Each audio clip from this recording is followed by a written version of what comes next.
बिस्मिल्लाहिर्रहमानिर्रहीम। मैं हूं चौधरी नासिर महमूद एडवोकेट। आज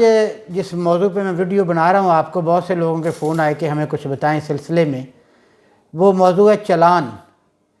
कि जो अदालत में एक फ़ौजदारी मुकदमे में पेश किया जाता है पुलिस की तरफ से, कि वो चालान क्या होता है। बुनियादी तौर पर हमारे कानून की किताबों में चालान नाम का लफ्ज़ कोई भी नहीं है। ये ज़ाब्ता फ़ौजदारी यानी कि CRPC 1898 के मुताबिक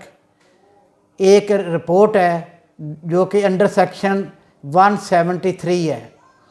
कि पुलिस का जो इन्वेस्टिगेटिंग ऑफिसर होता है वो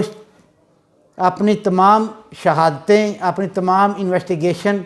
कंप्लीट करने के बाद ये अंडर सेक्शन 173 CRPC एक रिपोर्ट मरतब करता है जिसको चालान बोलते हैं। और वो जब इन्वेस्टिगेटिंग ऑफिसर ये रिपोर्ट मरतब करके अदालत में पेश करता है तो उसके बाद बाकायदा अदालत में ट्रायल शुरू हो जाता है। अब मैं बताता हूँ शुरू से कुछ चीज़ें कि ये CRPC ज़ाब्ता फ़ौजदारी के सेक्शन 154 के तहत या मुकदमा दर्ज किया जाता है या FIR दर्ज की जाती है तो उसके बाद इसी ज़ाब्ता फ़ौजदारी यानी CRPC के सेक्शन 156 के तहत इन्वेस्टिगेटिंग ऑफिसर इन्वेस्टिगेशन करता है, यानी वो शहादतें इकट्ठी करता है। और उसके बाद वो 161 CRPC के तहत गवाहों के बयानात कलमबंद करता है। ये सारी चीज़ों को फिर वो यकजा मरतब करके 173 की एक रिपोर्ट तैयार करता है और वो बाद में प्रोसिक्यूशन के ज़रिए,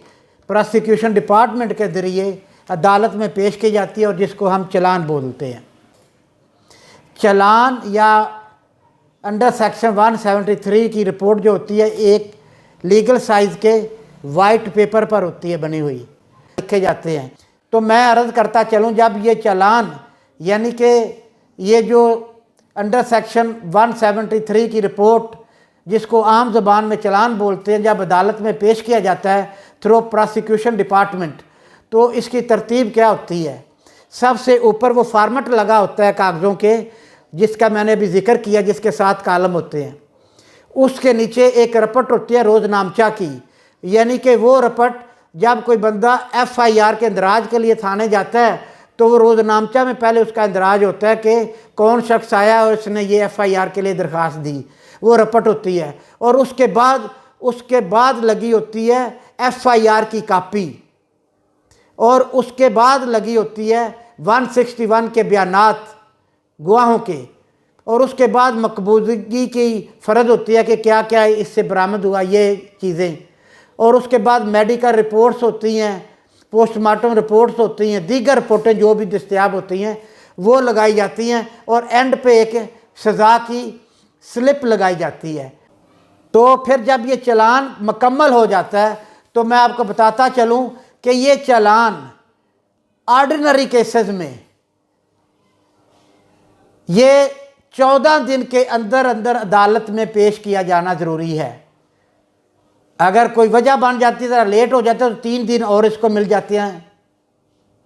17 दिनों में इसको अदालत में पेश किया जाना होता है। लेकिन बहुत स्पेशल लाज ऐसे, मिसाल के तौर पर ATA 97, उसमें ये 30 दिन के अंदर अंदर अदालत में पेश किया जाता है, लेकिन ग्रेस पीरियड के लिए कुछ 3 दिन और दे दिए जाते हैं। तो 33 डेज़ में इसको अदालत में पेश किया जाना ज़रूरी है ATC में। लेकिन हाँ, हमारे यहाँ आम तौर पर नहीं होता। मिसाल के तौर पर हमारे लाहौर में एक केस लगा हुआ है 9 मई के हवाले से FIR नंबर 96/23 का, और वो 30 दिन के बाद 90 दिन, फिर 150 दिन हो गया अभी तक वो अदालत में ये चालान नहीं पहुंचा, क्योंकि 3 अक्टूबर को एक बेल के सिलसिले में, सेकंड बेल के सिलसिले में मैंने खुद एक बेल के लिए अप्लाई किया, और मैंने फ्रेश ग्राउंड ये ली कि मेरा क्लाइंट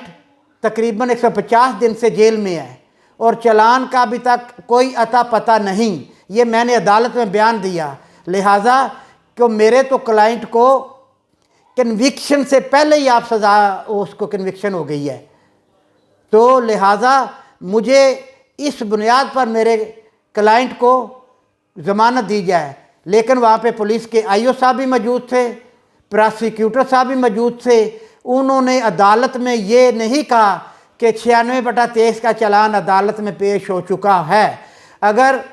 ہوا ہوتا تو مجھے ٹوکتے اور اسی جگہ پہ روکتے اور کہتے کہ وکیل صاحب چلان پیش ہو چکا ہے، یعنی کہ 3 اکتوبر تک یہ چلان پیش نہیں ہوا تھا۔ ابھی میں آگے چلتا ہوں کہ بعض اوقات چلان نامکمل بھی ہوتے ہیں اور ان کو پراسیکیوشن ڈپارٹمنٹ سکروٹنی کے بعد یا اس میں کوئی نقص ہوتا ہے تو واپس بھیج دیتے ہیں۔ یہ 96/23 کا جو ہے چلان ہے، جب یہ پنجاب کی پراسیکیوشن ڈپارٹمنٹ میں پیش کیا گیا چند دن پہلے، تو پراسیکیوشن ڈپارٹمنٹ نے اس کو واپس بھیج دیا۔ تو اس میں سب سے بڑا فالٹ یہ نکالا کہ اس ایف آئی آر میں جو نئے سیکشن ایڈ ہوئے ہیں ان کے بارے میں تو آپ نے انویسٹیگیشن نہیں کی آئی او صاحب، لہذا اس کو واپس لے جائیں اور یہ ان سیکشنز کی بھی جو نئے ایڈ ہوئے ہیں ان کی بھی انویسٹیگیشن مکمل کر کے پھر پراسیکیوشن ڈپارٹمنٹ میں پیش کیا جائے، اور پھر اس کی سکروٹنی ہوئی ہے اور اس کی آخری منزل جو چلان اسی وقت یہ تصور کیا جاتا ہے کہ عدالت میں پیش کر دیا گیا جب وہ اپنی منزل پر عدالت میں پہنچ جائے۔ تو ابھی تک 96/23 کا چلان عدالت میں 3 اکتوبر تک کم از کم نہیں پہنچا تھا، کیونکہ ایک مقدمے میں خود ضمانت کے لیے دوسری دفعہ میں نے اپیل عدالت سے دوسری اپلیکیشن تھی میری بیل کی، اور میں نے فریش گراؤنڈ ہی اسی بنیاد پر لی تھی کہ جو چلان 30 دن میں پیش کیا جانا ہے وہ 150 دن تک پیش نہیں ہوا، اور میرا کلائنٹ میرا موکل 150 دنوں سے جیل میں ہے، تو لہٰذا اس کی ضمانت دی جائے۔ لیکن عدالت میں کوئی شخص نہیں بولا تھا، نہ پراسیکیوشن والے بولے اور نہ ہی پولیس کے آئی او صاحب، یہ سب موجود تھے کہ چلان عدالت میں آ گیا ہے۔ اس کا مطلب یہ ہو کہ ابھی تک چلان عدالت میں نہیں آیا۔ آگے چل کے میں آپ کو بتاتا چلوں کہ بعض اوقات نامکمل چلان بھی ہوتے ہیں اور لیکن وہ عدالت میں پیش کر دیے جاتے ہیں، اور عدالت میں بعد میں جب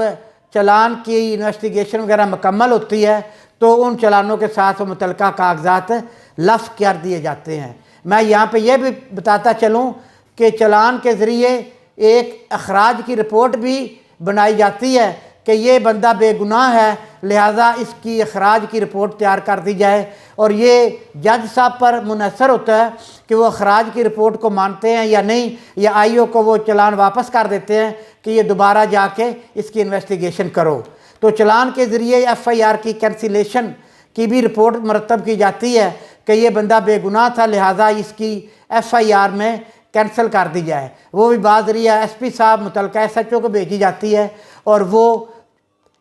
جو ایف آئی آر ہوتی ہے وہ کینسل کر دی جاتی ہے۔ تو یہ تو میرے دوستو حالات چلان کے کہ چلان کیا ہوتا ہے، یہ کیسے مرتب کیا جاتا ہے، اور پراسیکیوشن کے ذریعے اس کو کیسے عدالت میں پیش کیا جاتا ہے، اور 96/23 ایف آئی آر تھانہ سرور روڈ کی کہ چلان کی کیا صورتحال ہے وہ میں نے 3 اکتوبر تک کی آپ کو بتا دی ہے۔ شکریہ، مہربانی۔